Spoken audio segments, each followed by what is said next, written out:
오전에 전국의 내륙 지역과 서해 남해 섬 지역에는 짙은 안개가 끼는 곳이 있겠습니다. 낮 최고 기온은 서울과 대전이 28도, 대구는 26도, 광주는 25도까지 올라가 어제보다 크게 높겠습니다. 내륙 지역에서는 기온의 일교차가 15도 안팎까지 크게 벌어지겠습니다. KBS 11시 뉴스를 마칩니다. 지금까지 아나운서 정지원이었습니다. KBS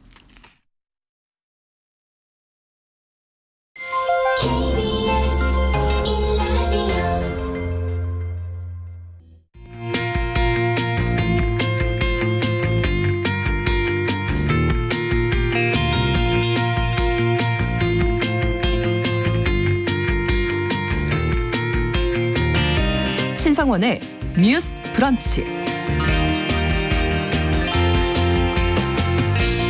안녕하십니까. 아나운서 신성원입니다. 기독교 복음선교회 JMS 내에서 2인자로 알려졌던 정모 씨가 어제 구속됐습니다.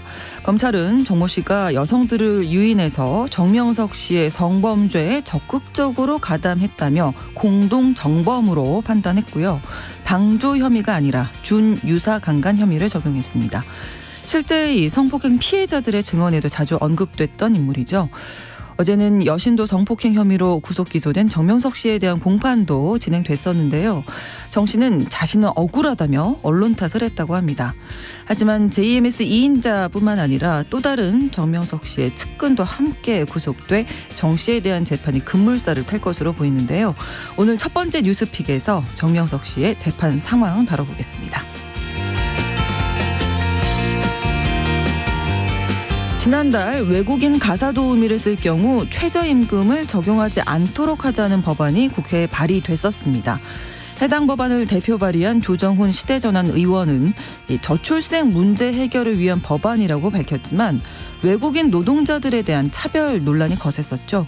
어제 국회에서는 해당 법안의 철회를 요구하는 기자회견이 열렸는데요. 이 자리에 외국인 가사 노동자의 증언도 있었다고 합니다. 두 번째 뉴스픽에서 다뤄보겠습니다. 4월 19일 수요일 신성원 뉴스 브런치 문을 열겠습니다.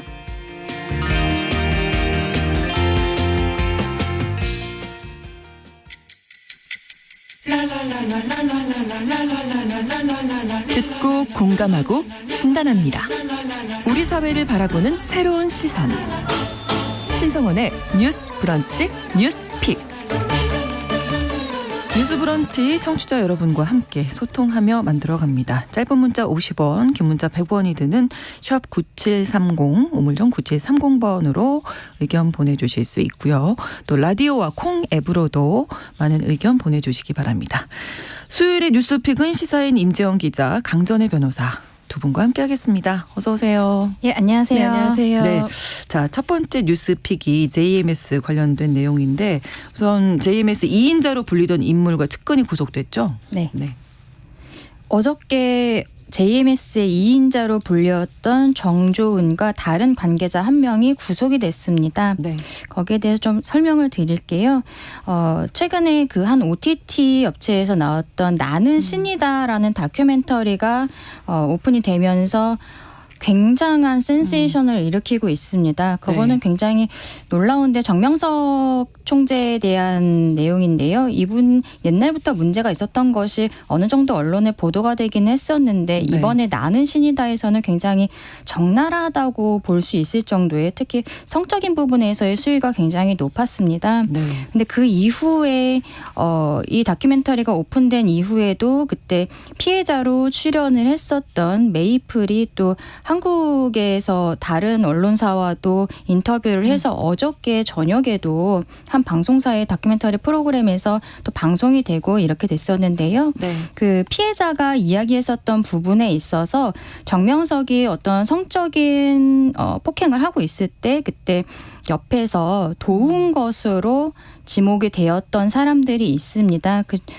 그렇게 이제 좀 조직적인 문제가 있었던 것인데 6명이 사실은 그저께 같이 영장실질 심사를 받았어요. JMS 내부자들이. 근데 그중에서 2인자로 불리는 정조은과 그리고 또 핵심 관계자로 보이는 한 명은 구속이 되었고 나머지 4명은 지금은 JMS에서 탈퇴를 했고 또 그 4명은 이제 사실관계를 어느 정도 시인을 하고 있는 것으로 보입니다. 그래서 그들은 구속이 되지 않았습니다.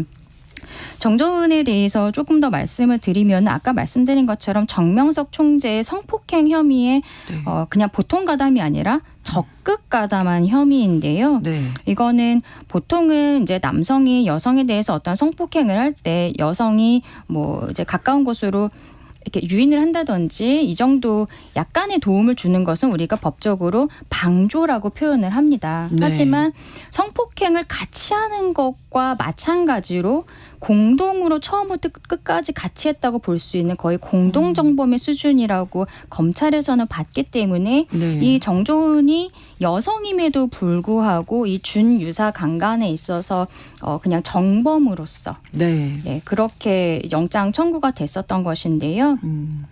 지금 그 정조은 같은 경우에는 모두 부인을 하고 있습니다. 아, 그래요? 예, 모두 부인을 하고 있고 또 어저께 그 방송에 나온 걸 보니까 검찰에서 조사를 받고 나올 때 마스크도 쓰지 않고 언론을 대하는 모습이 있더라고요. 굉장히 당당한 모습으로 이렇게 부인을 하고 있는 것으로 보이는데요. 근데 사실 영장실질심사에서는 부인을 하는 경우에 구속되는 경우가 더 높기는 합니다. 그 비율이. 네, 아까 말씀드린 나머지 4명은 아마 탈퇴한 것도 있지만 완전히 핵심 인물도 아니었고, 네, 그리고 사실관계를 인정을 하고 있으니까 한국은 사실은 불구속 상태로 수사를 하는 게 원칙이긴 하거든요. 네, 근데 이거는 네. 너무 중대한 범죄고 이 정조은 같은 경우에는 증거인멸의 우려도 있다. 이렇게 법원에서 봤기 때문에 결국 이 사람은 구속영장이 인용이 된 거죠. 네. 좀 최유리님께서 정명석을 이분이라고 칭하지도 않았으면 좋겠습니다. 이렇게 말씀하셨고 김영희님 총재라고 칭하지도 않고 성범죄자라는 표현이 맞다고 봅니다. 많이 화가 나셨어요 지금 네. 청취자 여러분들께서. 근데 이 구속된 인물 2명인데 이 중에서 이제 뭐 정조은 씨라고 이름이 나왔잖아요. 네. JMS 2인자로 불리는 이 인물 뭐 목사라고 돼 있던데요. 네, 본인도 목사이고요. 지금 정조은 씨 그 혐의에 대해서 말씀해 주셨는데 네. 약간 알려면은 정명석 씨의 범죄 이력 자체를 조금 요약해 볼 필요가 있을 것 네네. 같아요. 그동안 이제 성폭행을 당했다고 정명석 씨에게 그 주장하는 여성들이 1980년대부터 시작해서 꾸준했습니다. 네. 그런데 실제 재판에서 형을 선고받은 건 2009년이 처음이었거든요. 그러니까 1999년에 언론 보도로 내용이 많이 알려졌고요. 네. 성폭행 혐의로 수사기관에 내사를 받던 중에 정명석 씨가 해외로 도주를 했고 홍콩, 중국 같은 여러 나라를 돌아다니면서 도피 행각을 벌였습니다. 네. 그리고 인터폴 수배 대상에 올랐는데요. 이게 홍콩에서 중국으로 도피했을 때 2007년 5월 중국 공안에게 체포가 됐고요. 이듬해 2월에 한국으로 강제 송환이 됐습니다. 그래서 강간치상 등의 혐의로 징역 10년형을 선고받은 건데요. 네. 이 시기에 이제 정명석 씨가 사라졌기 때문에 이제 앞으로 어떻게 해야 되냐 이럴 때 네. 그 후계자로 거론된 인물이 정조은 씨입니다. 보도에 따르면은 고등학교 때 JMS에 들어간 걸로 알려져 있고요. 네. 그 해외 도피 행각을 벌일 때 그 따라다니면서 신임을 얻은 것으로 알려져 있습니다. 그리고 무엇보다도 정명석 씨가 감옥에 있을 때 신임을 크게 얻어서 급속도로 2인자 자리에 오른 인물로 나오고 있습니다. 그리고 아까 전에 그 메이플 씨 증인 네, 네. 말씀하셨는데 그 다큐멘터리 나는 신이다에서 자신의 피해 사실을 증언할 때 네. 제이 언니라는 호칭으로 정조은 씨에 대한 얘기가 나옵니다. 그러니까 그 뒤에서 모든 걸 다 컨트롤하고 시스템을 만들고 사람을 심고 키웠다라고 증언을 했는데요. 이 얘기는 뭐냐면 말씀하신 대로 여성 신도를 이제 관리하고 네. 공급하는 역할을 했던 거죠. 예. 네. 그러니까 피해자들이 지금 이야기하는 증언들을 보면 이 정조은이 정명석이 성폭력하는 걸 도왔다 이런 얘기잖아요. 네, JMS 탈퇴자들 일부의 어떤 증언들 네, 언론 네. 보도 통해서 좀 종합해 보면요.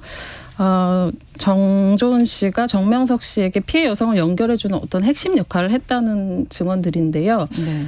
정명석 씨가 메시아고 정명석 씨의 몸은 메시아의 몸이라는 걸 항상 강조해 왔고 그 메시아로서의 정명석 씨에 대해서 교육하는 역할을 정조은 씨가 꽤 오랫동안 내부에서 해왔다고 알려져 있습니다.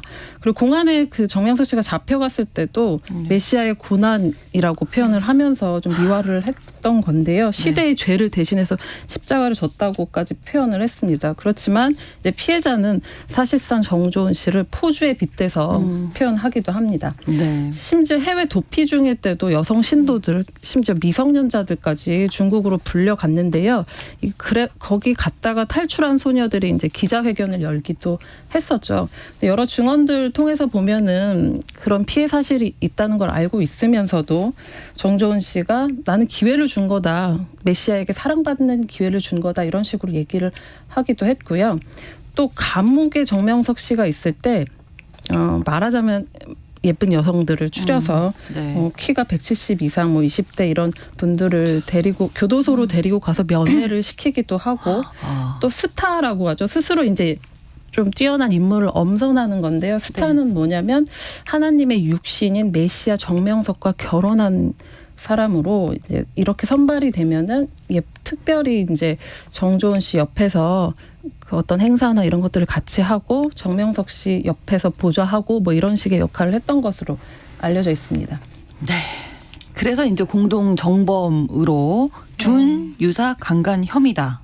이렇게 적용을 받는 거잖아요. 예, 그렇습니다. 검찰에서. 근데 지금 우리가 영장 청구서 자체를 본 것은 아니지만 네. 아까 말씀드린 것처럼 정조은의 경우에 여성임에도 불구하고 준유사 강간 사건에 있어서의 공동정범으로 지금 언론에 보도가 되고 있잖아요. 네. 그런데 나머지 한 명 또 구속된 사람에 대해서는 준강간과 강제추행에 있어서의 방조범으로 지금 혐의가 되어 있어요. 네. 그 사람은 이제 정조은만큼은 이제 적극적으로 참여는 하진 않았지만 옆에서 도왔다라는 정도로 본 것 같습니다. 네.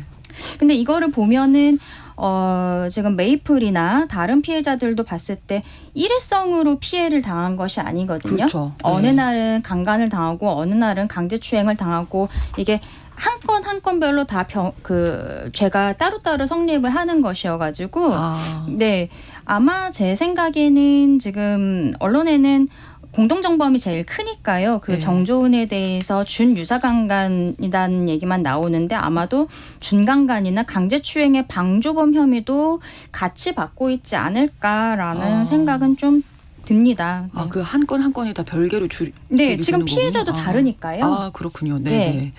아무튼 지금 이 정조은 씨가 지금 예배 시간을 통해서 나는 여자들이 선생님 옆에 못 오도록 막았다면서 여기 기사에 이렇게 나와 있으니까요. 부인을 하고 있는 상황이잖아요. 그렇죠. 계속 이렇게 부인을 하다 보면 혐의를 어떻게 밝힐 수 있나요? 그러니까 수사기관이 있는 건데요. 그렇죠. 경찰이랑 네. 검찰에서 여기에 대해서 정조은과 다른 한 명도 구속을 했다는 것은 이 사람들에 대한 어떤 자백이라든지 이런 거를 받을 것들도 있겠지만 우리 뭐 언론에서 많이 보시겠지만 휴대폰을 뭐 압수해서 그걸 네. 포렌식을 해서 네. 뭐 어디다가 연락을 했는지 어떤 문자 메시지 뭐 말하자면은 정조은이 다른 사람한테 어느 여성을 뭐 특정을 해서 어디로 뭐 데리고 오라고 한다든지 뭐 피해 여성들과 나눈 뭐 문자 메시지 같은 게 네네. 있지 않겠습니까? 그런 것들이 다 증거로서 능력이 있습니다. 그리고 JS 내에는 아마 CCTV 같은 것은 뭐 있다고 해도 이미 다 폐기하지 않았을까 싶기는 한데 네. 예, 지금 계속적으로 다른 피해자들도 거기에 대한 진술들을 하고 있기 때문에요. 여기에 대해서는 수사를 해서 증거를 보강을 해야 되는 상황입니다. 그리고 만약에 네. 계속적으로 정조은이 여기에 대해서 부인을 하고 하지만 피해자의 진술만 있다. 네. 메이플의 진술만 네, 많이 있다. 그렇게. 근데 우리가 사실 성폭행 사건 같은 경우에는 피해자 여성의 진술밖에 없는 경우들이 굉장히 많거든요. 네. 그럴 때는 검찰이랑 법원에서 어떤 걸 보냐면은 피해자의 진술이 일관되는가, 그리고 피해자가 가해자로 지목한 사람을 무고할 만한 의도가 있고 뭐 상황이 있는가 이런 것들을 굉장히 유심히 봅니다. 근데 아직은 뭐 재판 중이니까 제가 뭐 유무죄를 단정할 수는 없지만 지금까지 진행 상황을 보면은 피해자로 지금 말씀하고 계신 메이플은 본인이 방송에서 얼굴을 아예 드러내고 네. 적극적으로 지금 인터뷰에 응하고 있습니다. 그리고 그 진술도 굉장히 구체적이죠. 예, 이런 부분들이 있어서 지금 방송에서도 그렇게 하고 있는데 수사 과정에서도 아마 변호인이 동석을 했을 것이고 그래서 구체적인 진술들이 있으면은 거기에 대해서 정조원 아무리 측에서 부인한다고 해도 네, 정조원 측에서 그게 사실이 아니다라고 계속 부인을 해도 네. 검찰과 법원에서 피해자의 손을 들어줄 수도 있는 것이죠. 네, 그 피해자들 같은 경우는 더 이상 피해자가 없길 바라면서 네. 얼굴까지 공개를 하고 진술을 한 건데 지금 정명석 재판 계속 진행 중인 상황이잖아요. 어제도 공판이 있었는데 검찰이 추가 기소했다고요? 네, 네. 강 강 변호사님? 어저께 네. 대전지법에서 18 재판이 죄송합니다. 네네. 재판이 한 번 더 열리고 있었습니다. 네. 그런데 요 이후에 강제추행과 무고 혐의로 추가 구속영장이 지금 청구가 되어 있는데요. 네네. 네, 이렇게 사실은 재판이 진행이 되고 있어도 별건에 대한 수사를 하고 또 거기에 대한 기소를 계속적으로 할 수가 있습니다. 아, 그렇죠. 지금 정명석이 1심 재판을 하고 있다고 해서 그 사건이 끝나고서는 지금 수사 중인 별건에 대해서 그러면 묻히는 게 아닌가 이런 걱정을 하시는 분들이 있는데요. 네. 그런 것은 전혀 아니고 그리고 조금 이따 계속 누적이 될 수 있는 거네요. 그럼 어떻게 보면. 예, 그렇죠. 지금 재판을 하고 있는데 만약에 지금 이게 1심이 하고 있는 걸로 끝나고 항소심으로 넘어간다고 해도 네. 그 이후에 검찰에서 별건으로 수사해서 또- 기소를 하면 그거는 또 1심에서 다시 시작할 수 있습니다. 그렇군요. 네. 근데 보통은 그런 경우에는 재판부에서 약간 기다려줘요. 검찰에서 수사가 얼마나 걸릴 것 같습니까? 공판검사한테 물어보고 공판검사가 뭐 한두 달 안에는 다 마무리가 될 것 같습니다. 뭐 이렇게 크게 시간이 많이 차이 날 것 같지 않으면 네. 그러면은 한 번 재판에서 다 같이 형을 정하는 것이 좀 여러모로 맞는 게 있거든요. 효율적이죠. 어떻게 보면. 그래서 정명석이 지금 추가로 기소가 된 부분에 있어서도 1심에서 정명석이 계속적으로 부인을 하고 있기 때문에 재판이 지금 길어지고 있는 상황이거든요. 그래서 같이 병합이 될 수 있고 그리고 정조은 사건도 결국에는 지금 공동정범으로 영장 청구돼서 구속된 거잖아요. 그러면은 정조은에 대해서도 조금 더 수사를 한 이후에 검찰에서 아마 곧 기소를 할 것인데 그러면은 둘이 이제 공범이니까 그렇죠. 그 사건도 병합을 해서 사실 같이 진행이 가는, 될 수도 있습니다. 그거는 이제 검찰에서 얼마나 수사를 빨리 하느냐 요거에 좀 달려 있는 부분이 있습니다. 네. 그 어제 공판에서 정명석이 이제 언론 탓하면서 변명을 하기도 하고 또 과거 수감 중에 여성의 사진을 받았다 이런 증언이 또 나왔다면서요. 네, 재판 지금 받고 있는 재판 살짝 요약해 드리면 이제 2018년에 출소를 했는데도 네. 여신도 2명을 상습 강간한 혐의로 작년 10월에 또다시 구속 기소가 된 거고 네. 지금 그 재판이 열리고 있는 건데요. 아까 말씀하신 것처럼 이렇게 추가적으로 기소된 거는 그 2018년부터 아닙니다. 죄송합니다. 2018년에 그 네.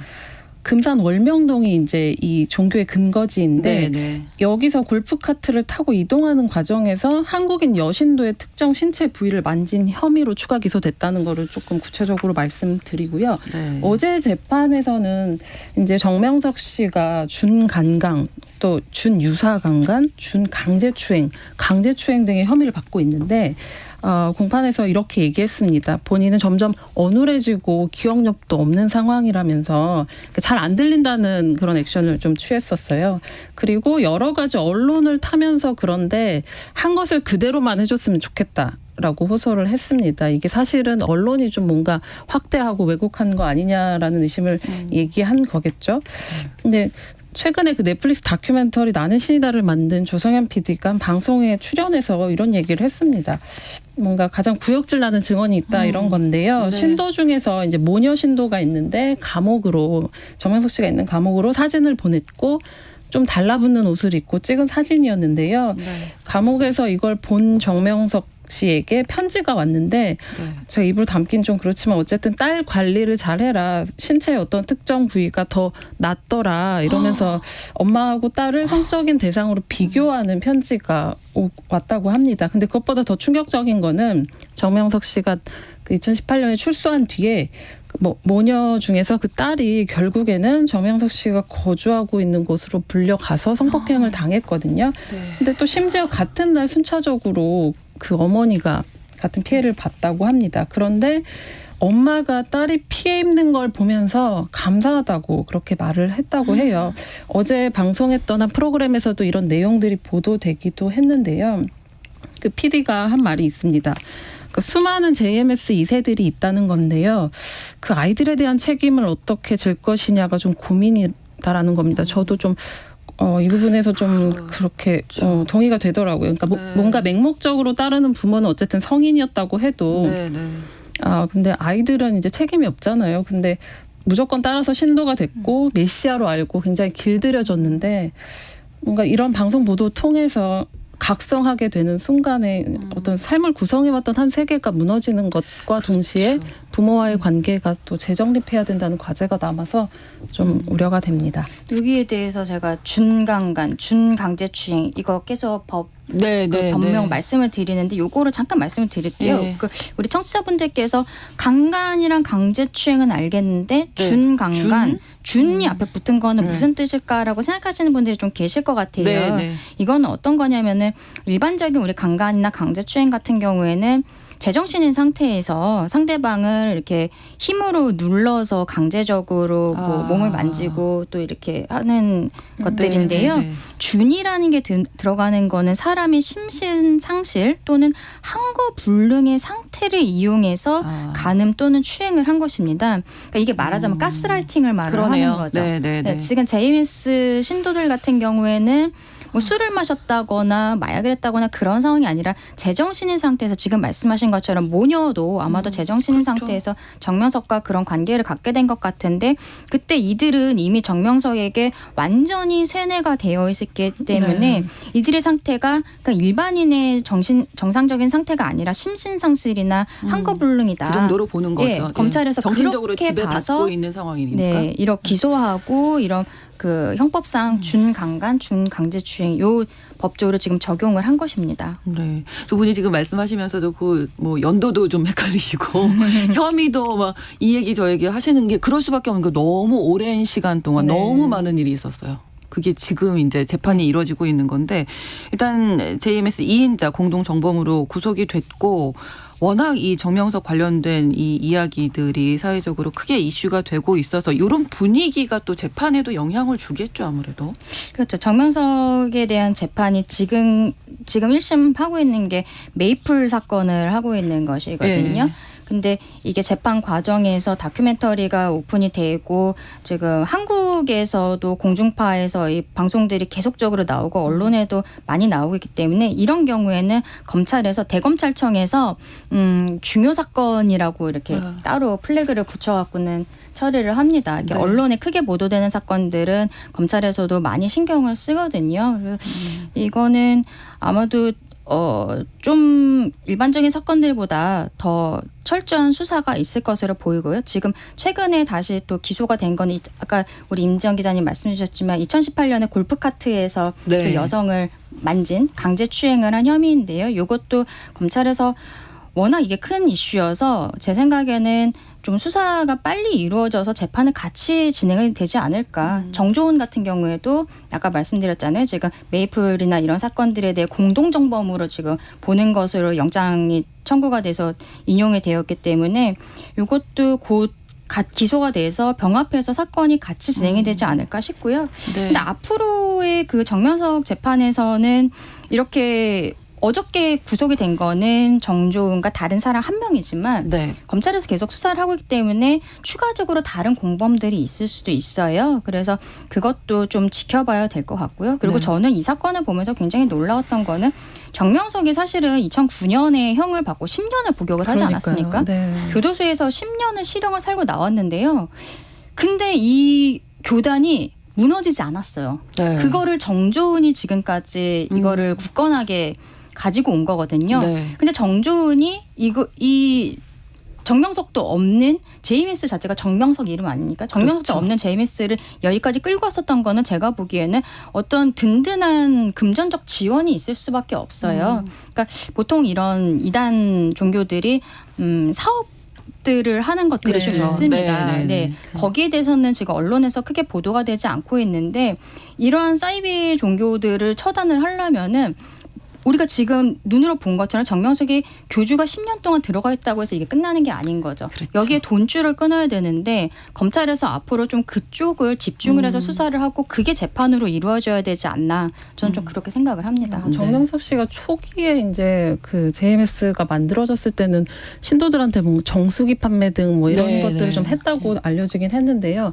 언론 보도 같은 걸 보면 일단 헌금 정도로 유지된 것처럼 이렇게 나오긴 하는데 말씀하신 것처럼 그 부분이 조금 수사돼야 될 것 같기도 하고 또 사실은 한참 전에 멈췄어야 되는 일이잖아요. 그렇습니다. 10년 동안에 이제 명맥이 끊길 일인데 네. 이제 밖에서 비호했던 어떤 공범들에 대한 어떤 사법적 처리가 이루어졌으면 좋겠습니다. 네. 잠시 후에 또 이야기 이어가겠습니다. 11시 30분부터 일부 지역에서는 해당 지역 방송 보내드리겠습니다.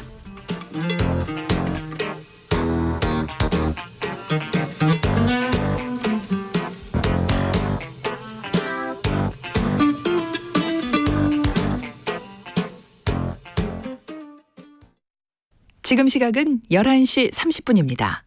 KBS 여러분은 지금 KBS 1라디오 신성원의 뉴스 브런치를 함께하고 계십니다. 저희가 앞서서 첫 번째 뉴스픽으로 JMS 관련 이야기 나누고 있었는데요. 청취자 여러분들이 의견을 많이 주셨습니다. 유성환님, 그 사람들 신도도 목사도 아니고 그냥 성폭력 가해자들입니다. 2257번으로 정말 악마네요. 2019번으로 나체로 석고상까지 떴다고 하는데 정말 엽기적입니다. 성착취이고 이런 일이 오랫동안 있었다는 게 믿기지 않습니다. 김문구이님, 교도소에 넣어서 평생 나오지 못하게 하세요. 홍순열님, 삶에 희망을 주는 종교를 이용한다는 것 엄벌에 처해야 합니다. 최정옥님, 이런 범죄자들이 아직도 긴 세월을 우리 사회에서 분리되거나 철퇴되지 못하는 이유가 정말 화가 납니다. 예, 다 네. 같은 마음 아니실까요? 네, 정명석은 이미 사실 나이가 적지 않습니다. 그러니까요. 70대이기 때문에 네. 이번에 이 사건으로 실형을 받고서는 들어가면 지난번에도 10년을 있었는데 이번에도 뭐 그 이상 있지 않을까라는 생각이 들고 그래서 제가 아까 말씀드린 것처럼 정명석이 없어도 이 JMS가 계속 갈 수 있는 그 자금줄에 대한 정확한 수사가 있어야 될 것 같고요. 네. 어저께 방송도 보면 2인자로 그 얘기되는 정조은이 굉장히 사치를 한 것으로 나옵니다. 자기 여동생의 이름으로 부동산을 구입하고 또 그거는 정명석이 자기가 시킨 적은 없다 이런 발언도 있어요. 내부에서도 좀 발언이 엇갈리고 있는데요. 이 부분에 대해서 정확히 좀 판단이 돼야 되지 않나. 그리고 또 조금 우려되는 거는 지금 나는 신이다와 뭐 최근에 언론 보도를 보면은 이게 성적인 부분이 너무 엽기적이어갖고 크게 언론 보도가 네. 되고 있긴 합니다만 그게 어떻게 보면 약간 선정적인 게 과도한 네, 네. 기사들이 좀 있습니다. 네. 그래서 이제는 좀 언론이 우리가 JMS의 상황을 좀 어느 정도 파악을 했으니까 피해자들에 대한 그런 성적인 피해 부분보다는 네. 이것을 어떻게 우리 사회에서 도려낼 것인지에 대해서 조금 더 얘기를 나눴으면 좋겠다. 지금 왜냐하면 피해자들이 또 2차 가해를 받고 있는 문제들도 그럴 수 있거든요. 있죠. 얼굴이 네. 다 드러나고 있기 네, 때문에. 네. 그게 좀 딜레마인 것 같아요. 너무 선정적인 게 좀 문제라는 얘기가 초반에 나오기도 했었는데 네. 사실 그게 그 또 부분 때문에 사실이니까. 공분을 또 일으키는 그런 예. 측면이 맞아요. 있잖아요. 예, 예. 근데 이제 여기서 그치는 것이 아니라 사실 반 JMS 단체 엑소더스라고 있는데 거기 회장 김도영 교수가 좀 유명하잖아요. 네, 네. 그런 얘기 했거든요. 이게 10년 넘게 계속해서 어쨌든 감옥에 있는데도 유지될 수 있었고 전체 만들어진 이 종교가 만들어진 때로 보면은 굉장히 오랫동안 살아남았잖아요. 그렇죠. 그러니까 이게 사이비 종교의 사람 속이는 노하우를 쉽게 보면 안 된다고 계속해서 강조를 하거든요. 그러니까 네. 우리하고는 좀 다른 일이고 다른 결의 사람들의 이야기라고 얘기하기 어려운 측면들이 있어서 네, 이제 네. 이 선정성 이후에 어떤 처벌이나 뭐 진행 정도나 뭐 이런 것들을 좀 지켜봐야 될 것 같습니다. 네. 유튜브로 권호성님께서도 정명석만 구속시켜서 지금 끝날 일이 아니다. 네. 이렇게 또 지적을 해주셔서 앞으로 또 재판 상황, 수사 상황 지켜보도록 하겠습니다. 두 번째 뉴스픽으로 넘어갈 텐데요. 이주 가사 근로자에 대한 이야기입니다. 어제 국회에서 외국인 가사 노동자들과 관련해서 기자회견이 있었는데요. 이 내용 임 기자님. 네, 정리해 지난달에 주시죠. 한 차례 논란이 좀 있었죠. 조정훈 시대전환 의원 등이 이제 가사 근로자법 개정안을 발의했습니다. 저출생 문제 해결과 여성의 지속적인 경제 활동을 지원하기 위해서 외국인 가사 도우미에게 최대 5년 동안 최저임금 적용을 제외하자는 게 골자인데요. 그러니까 월급 100만 원 수준의 임금을 받는 외국인 가사 도우미를 도입하자는 내용입니다. 여러 반발이 좀 있었는데 어제 강은미 정의당 의원과 이주여성 노동자 처우개선 대책위원회, 여기 안에는 이주여성 단체나 뭐 국제 가사노동 관련 연맹들이 들어있는데 시민사회 단체들이 국회에서 기자회견을 열고 이 개정안의 철회를 촉구했습니다. 네. 그 가사 근로자법 이 네. 생긴 배경이 있을 텐데 뭐 그렇죠. 핵심 내용, 배경 같이 좀 짚어주실까요? 가사 근로자 같은 경우에는 실제로 집안에 들어와서 일을 하지만 어떤 노동 관련법에 있어서 적용을 거의 받기가 어려운 게 현실이었잖아요. 그래서 그분들의 처우를 좀 개선을 해야 된다. 이러한 이야기가 한 10년 동안 있었습니다. 그래서 오랜 노력 끝에 고용 불안과 뭐 임금 체불, 부당한 대우에 뭐 단시간 근로 관련된 이런 열악한 근로 조건에 처한 가사 노동자의 권익 보호 및 가사 서비스 활성화를 위해서 마련이 된 법안입니다. 네. 자, 조정훈 의원이 내놨던 개정안 내용은 어떻게 되나요? 조정은 의원이 내놓은 개정안은 제일 이슈가 되는 부분은 조금 아까 우리 임지영 기자님 말씀해 주셨지만 외국에서 가사 노동자를 데리고 와서 네. 한국에서 지금 최저임금이 모든 근로자에게 다 적용이 되지 않습니까? 그렇죠. 근데 특례를 인정을 한다는 거예요. 그래서 월 100만 원 수준으로 이렇게 하지만 이 법이 계속하겠다는 것은 아니고 3년에서 5년 정도를 예상을 한 법을 지금 법안을 발의를 한 것입니다. 네. 조 의원의 얘기는 우리가 지금 저출생에 대한 이야기를 우리 방송에서도 여러 차례 하고 있는데요. 무엇이라도 해야 한다. 네. 이러한 생각에서 이게 싱가포르에서 이러한 제도를 운영을 하고 있습니다. 그래서 우리도 결과적으로는 여성들이 사회 참여를 더 높이기 위해서 가장 걱정하는 거는 아이를 낳고 경력 단절이 되고 경력 단절이 된 다음에 본인이 아이를 낳기 전에 했었던 수준의 직업으로 돌아갈 수 없다는 게 지금 가장 큰 걱정인 거잖아요. 여성들 네. 입장에서는. 네. 그러니까 그게 끊기지 않도록 이 사람을 집에 쓰고 지금은 너무 한 200~300만 원 이상이 들어가니까 일반적인 한국인 근로자의 임금 정도가 돼버리는 거잖아요. 근데 그렇죠. 이거를 100만 원 정도로 줄이면은 여성이 밖에 나가서 일을 하고서 집에다가 가사 노동자를 써도 약간 돈이 더 부담이 남게 좀, 되는 거죠. 예, 그런 덜하게 식으로 된다. 여성들의 경력 단절을 줄이기 위해서 그런 의미에서 법안을 발의를 했다라고 이야기를 하고요. 근데 또 최근에 조정은 의원의 인터뷰 기사를 보면은 네. 꼭 이 법이 통과돼야 한다기보다는 이러한 의제를 던지고 싶었다라는 말을 또 하고 있습니다. 네. 어제 그 기자회견에서는 모인 분들이 어떤 이야기 나눴나요? 네, 강은미 의원 같은 경우는요. 저출생 문제 해결과 여성 경력 단절 등을 해결하기 위해서 특정 노동자의 최저임금 적용을 배제하는 것이 가사 노동자의 법 본 취지와 맞지 않는 명백한 차별이라고 주장을 했는데요. 네. 아까 말씀하신 것처럼 이 법 자체가 가사 근로자의 고용 안정과 근로 조건 향상을 도모하는 내용이잖아요. 네. 그 취지하고는 맞지 않다는 거고요.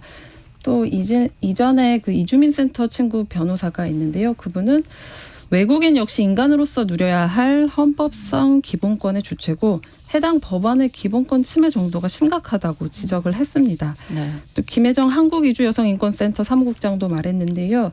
최저임금에서 이주여성 노동자를 배제하는 것은 이주여성을 값싼 노동력으로 또 대체 가능한 도구로 취급하는 것이라고 얘기하면서 네. 안정되고 지속 가능한 돌봄 노동은 누군가를 착취하는 방식으로는 해결될 수 없다. 이렇게 얘기를 했습니다. 네. 네, 제가 지금 노동법 박사과정을 하고 있는데 아유, 안 그래도 그러시군요. 지난주 네. 수업 시간에 네. 이 가사노동자법 관련해서 좀 이야기들이 있었습니다. 이게 네. 노동법적으로 봤을 때는 ILO 협약에 대한 문제가 있습니다. 아.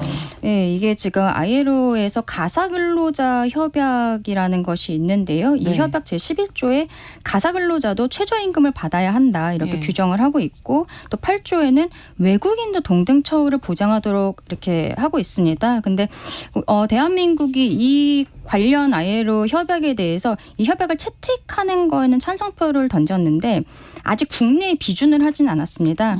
그러면 이런 국제 협약 같은 경우에는 국내에서 비준을 해야 우리 국회에서 만든 법률과 같은 효력이 있는 것이거든요. 네, 네. 그래서 아직은 이 ILO 협약이 국내법적 효력이 있는 것은 아니지만 그래도 한국의 지금 2023년의 인권 감수성이라는 것 그리고 또 지금 이 협약 채택 자체에는 우리가 찬성표를 던졌었는데 이게 한국에서 이 가사노동자법 개정안을 국회에서 통과시킨다면은 나중에 다시 우리가 이 협약을 비준을 하면은 또 그 국제법상 ILO 협약 위반이 돼버리는 이런 문제가 있거든요. 네. 그래서 거기에 대한 이야기들도 좀 나눠봤습니다. 네, 2918번으로 월급 100만 원 수준의 외국인 가사 도우미를 네. 도입하게 되면 그건 착취죠. 이렇게 말씀해 주셨고요. 3928번으로 여성이 그동안은 무급으로 해왔기 때문에 가사 도움, 돌봄 이 가치를 평가절하하는 걸까요? 최정욱님, 우리 국회의원이 차별을 두는 법안을 발의한 데 대해서 정말 우려가 됩니다. 엄연한 차별이고 금전 폭력입니다.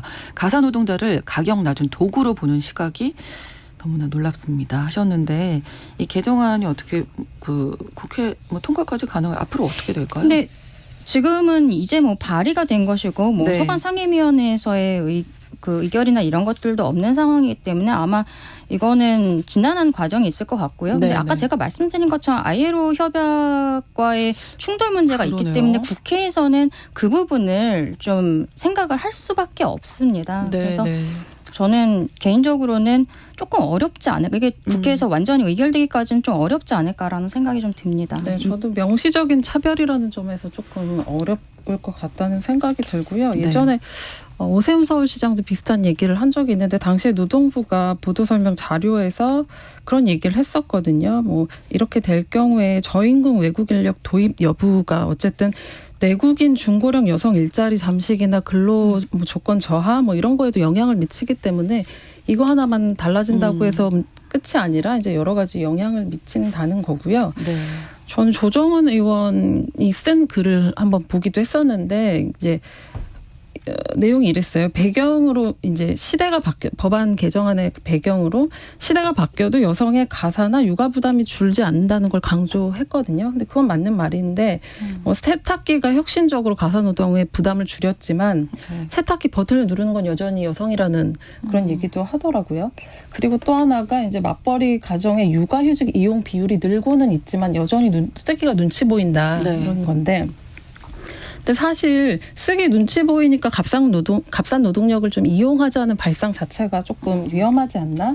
그러니까 있는 제도를 제대로 활용하고 그걸 안 쓰고 있으면 좀 더 어떻게 제도 정착을 할 것인가를 좀 고민하고 논의하는 게 더 맞지 않는지. 네. 그리고 여성에게 가사 부담이 더 간다면 성평등 환경 마련을 위해서 더 애쓰는 게 적합한 방향이 아닌가 이런 생각이 개인적으로 들더라고요. 세탁기를 여전히 여성이 누르고 있으면 남성도 한번 눌러주면 되지 않나 저는 그런 생각도 했는데 유현숙님 누군가의 희생으로 문제를 해결하려 하면 또 다른 문제가 생깁니다. 4012번으로 어쨌든 보육이나 돌봄 문제 정말 심각하지만 인권도 생각하는 실질적인 고민들을 국회의원들이 해주시면 좋겠습니다. 이렇게 의견 주셨습니다. 수요일에 뉴스픽 마치겠습니다. 시사인 임지영 기자, 강전혜 변호사 두 분과 함께했어요. 고맙습니다. 네, 예, 감사합니다.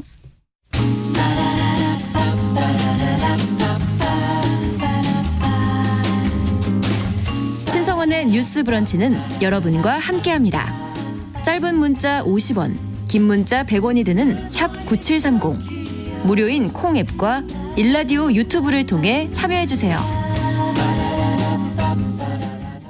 Sometimes the forest gives me the real lies. You have to be strong. Would you think I'm real? No. 대중문화를 바라보는 색다른 시선.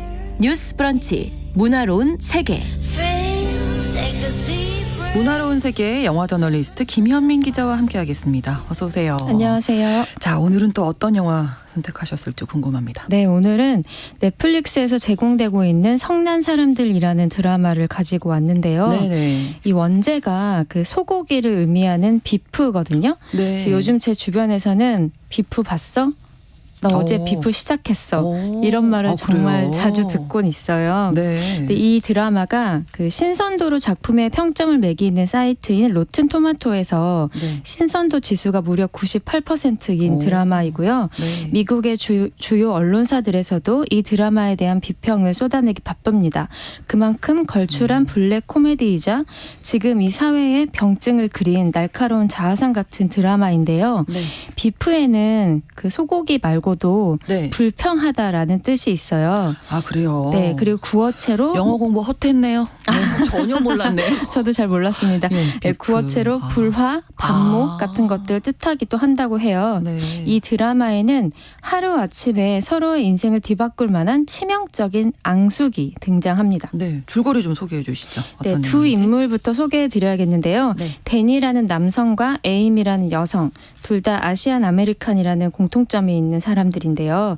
이 한국계인 데니는 가족을 위해서 어떤 굳은 일도 마다하지 않는 도급업자입니다. 네. 집집마다 찾아다니면서 뭐든 고치는 그런 노동자이고요. 네. 그에게는 철없는 남동생이 하나 있고 사업이 망해서 한국으로 돌아간 부모님이 있는데 다시 부모님을 미국으로 모시고 싶다는 꿈이 있습니다. 네. 전형적인 장남 마인드를 가지고 있고요. 네. 네, 에이미는 중국, 베트남 혼혈인 상류층 사업가인데 자신의 인테리어 식물 회사를 대기업에 매각하기 직전입니다. 역시 자수성가형이고요. 예술가인 남편과 딸을 먹여 살리는 가장입니다. 이 두 사람이 우연히 대형 상점의 주차장에서 만나게 되는데요. 네. 데니의 차가 후진하려고 할 때 에이미가 거기에서 불쾌하리만큼 긴 경적을 울리면서 자신을 네. 네, 보호해요. 그러면서 또 손가락 욕까지 합니다. 그래서 데니가 이제 분노 조절에 실패한 거예요. 그래서 에이미의 차를 쫓아가면서 네. 난폭 운전을 시작하는데요. 뭐 이런 것을 보복 운전이라고도 하고 크게 말해서는 로드 레이지라고 표현하죠. 네. 그래서 둘은 그렇게 분노의 질주를 시작합니다. 이 사소해 보이는 순간으로 이들의 네. 삶이 나중에 크게 바뀌게 됩니다. 네, 로드레이지, 보복운전이 뭐 우리나라도 그렇지만 미국에서도 아주 심각한 문제라고 하던데요. 네, 이 드라마를 기획한 크리에이터인 이성진 작가가 네. 3년 전에 실제로 이 로드 레이지를 당하면서 작품의 영감을 얻었다고 합니다. 네. 80년대 LA에서 특히 로드 레이지로 인한 총격 사건이 발생해서 큰 이슈가 된 적이 있는데 네. 이 드라마의 배경도 LA입니다. 이성진 작가는 이제 코로나 이후에 로드 레이지가 늘어났다는 기사를 본 적이 있는데 네. 이 코로나가 진짜 악화시킨 건 고립감과 외로움이다. 이 드라마는 살아있다는 것이 얼마나 힘든 일인지에 대해 이야기하고 있다라고 말한 바 있습니다. 네. 전체적으로 10개 내용이 있던데 네. 그 내내 싸우나요? 이 두 네. 사람이? 아, 내내, 정말요? 내내 싸워요. 네. 이 10개 보통 에피소드가 끝에 있죠. 가면 이제 화해하거나 그거는 제가 말씀드릴 수 없습니다. 그거는 예. 스포일러기 때문에. 네네. 그런데 10화 내내 거의 싸운다고 보시면 되고요. 그래요? 저는 이 지점에서 이 드라마가 훌륭하다는 생각을 지을 수가 없었는데요. 네. 보통 이렇게 기둥서사에 기발한 컨셉이 있어도 그걸 유지할 동력이 없어서 갓길로 새어나가는 작품들이 정말 많거든요. 맞아요. 네. 근데 이 작품은 말 그대로 끝까지 갑니다. 그래서 서로의 이제 자동차 번호판을 외운 데니와 에이미가요. 서로 집도 찾아내고 또 찾아가서 차를 태우려고도 하고 와. 사업을 망하게 하려고 하고 또 가족에게까지 신분을 위장해서 접근을 하면서 눈덩이가 점점 커집니다. 그냥 네. 그냥 지나갈 수도 있는 일인데 그냥 한번 화내고 말고 이럴 네. 수도 있는데 이게 점점 일이 너무 커지는데요? 네, 잘못 걸린 거죠. 사실 서로가 서로에게. 그러네요. 네. 성난 사람들이라는 이 제목을 딱 보는 순간 우리 사회도 마찬가지다. 뭐 이런 생각도 들었고 화난 사람들이 요즘에 주변에 보면 정말 많은 것 같아요. 왜 이렇게까지 싸움에 집착을 하는 건지 궁금하네요. 바로 이 질문이 이 작품의 핵심 메시지가 될 수 있을 것 같은데요. 네. 둘을 보고 있으면 강박적으로 느껴질 만큼 서로에게 집착을 하거든요. 근데 앞서 인물 소개를 유심히 들으신 분들은 아시겠지만 둘은 사회적인 계층이 달라요. 네. 에이미가 우아하게 스테이크 먹을 때 데니는 길바닥에서 햄버거를 우적거리는 그런 인물인데요. 아마 이 로드레이지 사건이 없었다면 평생 딱히 교류할 일이 없는 사람들입니다. 그런데 닮은 점이 있습니다. 억눌릴 만큼 억눌려서 막다른 길에 다다른 사람들이라는 점입니다. 데니는 누구보다 열심히 사는데 삶의 기반이 부족해서 늘 불길한 예감에 시달리는데 또 결국은 일을 망치게 되고요. 좌절과 좌절의 연속이죠.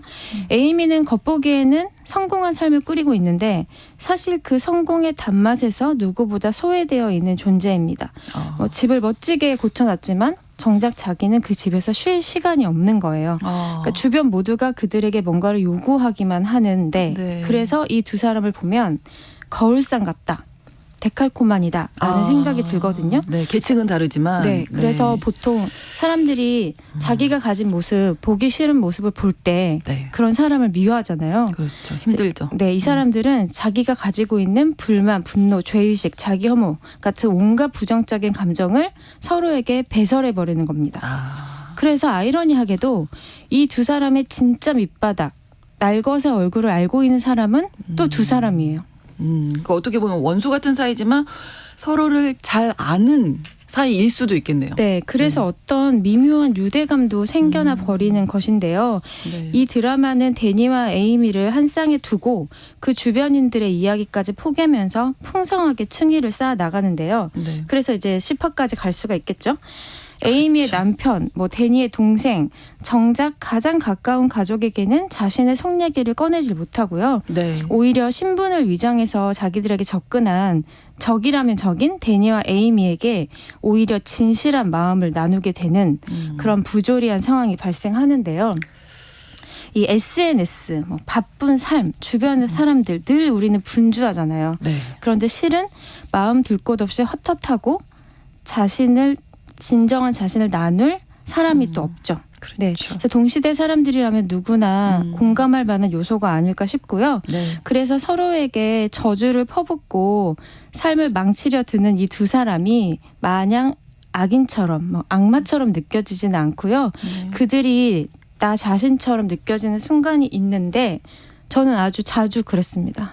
그럴 것 같아요. 그리고 이 데니와 에이미 주인공들에게 공감이 된다는 점이 아무리 싸우는 내용이 계속 나와도 성공할 수 있었던 비결이 아닌가 싶은데요. 네, 맞아요. 만약에 이 사람들이 네. 마냥 사이코패스나 소시오패스였다면 네. 네, 나랑은 다른 사람이니까. 그렇죠. 그리고 네. 이 드라마를 끝까지 볼 가치가 없었을지도 모르겠어요. 그렇죠. 근데 이들에게는 중년의 위기를 겪고 있다는 연민도 느껴지고 인간성을 다채롭게 부여해서 시청자들이 사실은 애정하게 되는 거거든요. 네. 데니가 첫 등장할 때 이런 사건이 있어요. 대형 상점에서 자신이 산 물건을 환불을 하려고 기다리고 있었는데 환불을 안 해줍니다. 네.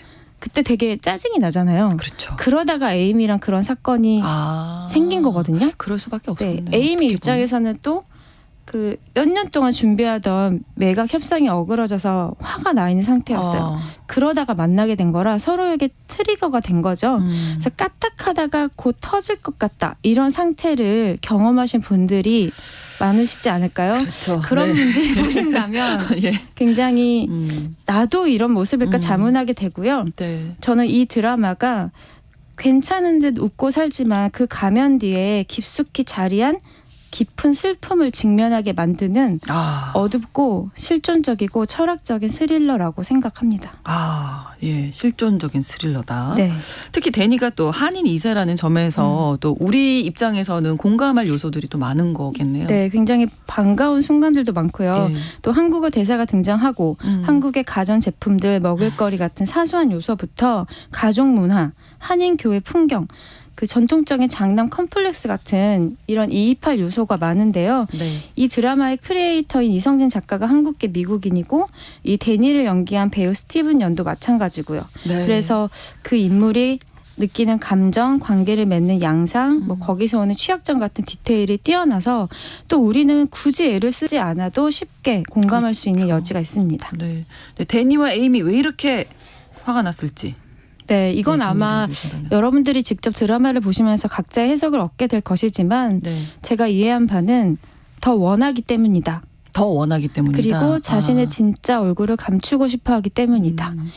그건 달리 말하면 누구도 진짜 얼굴을 진지하게 봐주려고 하지 않았을 것이다. 아, 네, 그러면 필연적으로 이야기는 어린 시절이나 그렇죠. 부모와의 관계성으로 들어갈 수밖에 없을 거고요. 이런 네. 것들이 상당히 세세하게 묘사돼 있고요. 또 하나는 이들이 자주 억울한 이유는 아시안 아메리칸이라는 이 마이너리티 그렇죠. 때문일 겁니다. 아무래도 네, 미국 사회에서 모범적인 소수자, 성실하고 착한 동양인 같은 고정관념의 역할을 수행하고 있었기 때문에 살면서 어떤 충동을 허용되지 않았던, 그러니까 그것을 풀어낼 수 있는 기회가 없었던, 위상이 네, 부족했던 것이죠.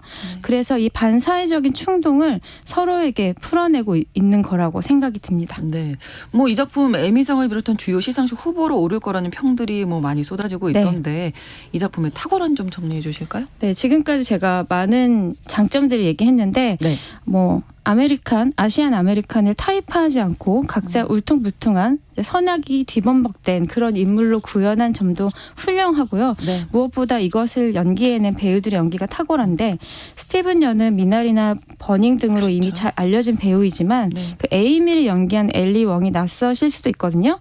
그 스탠드업 코미디언이자 작가이자 배우인데 이 두 사람이 굉장히 연기가 뛰어나고 또 앙상블이 믿음직해서 네. 아마 이 배우들의 최고 커리어가 되지 않을까 오, 자신을 합니다. 네. 네. 청취자 CK님이 설명 들으시다가 요즘 정치 사회 보면 분노 유발 많은데 이 드라마 보면 분노가 줄까요? 통쾌할까요? 김현민 기자의 생각은?